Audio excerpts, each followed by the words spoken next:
আসসালামু আলাইকুম। কেমন আছেন সবাই? আশা করছি সবাই আল্লাহর অশেষ রহমতে ভালো আছেন। আমরাও আলহামদুলিল্লাহ ভালো আছি।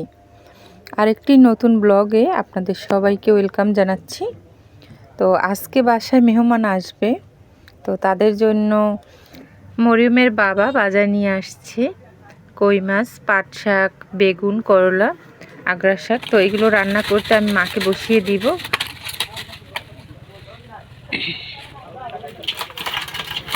মাছ কেটে ধুয়ে তারপর মাছটাকে তেলে 2 পিঠ ভাজি করে নিয়ে উপর থেকে পেঁয়াজ আর ধনিয়া পাতা ছড়িয়ে দিয়ে এরকম ভাজা ভাজা করে উঠিয়ে নিয়েছে। রান্না বান্না শেষ হয়ে গেছে আর এর মাঝে কিন্তু আমার গেস্টরা এসে পড়েছে।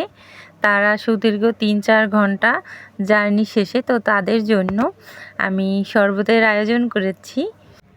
প্রতিবারের মতন আমার আজকের ভিডিওটা যদি আপনাদের কাছে ভালো লেগে থাকে, প্লিজ একটা লাইক দিতে ভুলবেন না।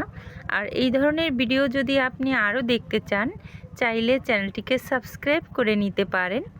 আপনি যদি ফেসবুক থেকে দেখে থাকেন তাইলে আমার চ্যানেলটিকে ফলো দিয়ে রাখতে পারেন। এতে করে নিত্য নতুন ভিডিওর নোটিফিকেশন পৌঁছে যাবে আপনার কাছে। তো নাস্তা খাওয়ার পরে সবাই খানিকক্ষণ রেস্ট নিয়ে এরপর দুপুরের খাবার খেয়ে নিয়েছি।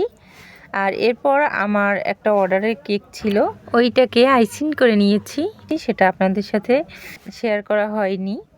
তো এই তো আজকের 2 পাউন্ডের কেক ছিল। আর এরপর বিকেলে নাস্তার জন্য গরম পাউরুটি আর সেমাই। চা খাবে না, অনেকেই চা পছন্দ করে না। যারা যারা চা খেতে পছন্দ করে তাদের জন্য চা করা হয়েছিল। আজকের ভিডিওটা এখানেই শেষ করছি। আবার দেখা হবে নতুন কোনো ব্লগ ভিডিও নিয়ে। সেই পর্যন্ত সবাই ভালো থাকেন, সুস্থ থাকেন, আমাদের জন্য দোয়া করবেন। আল্লাহ হাফেজ। আসসালামু আলাইকুম।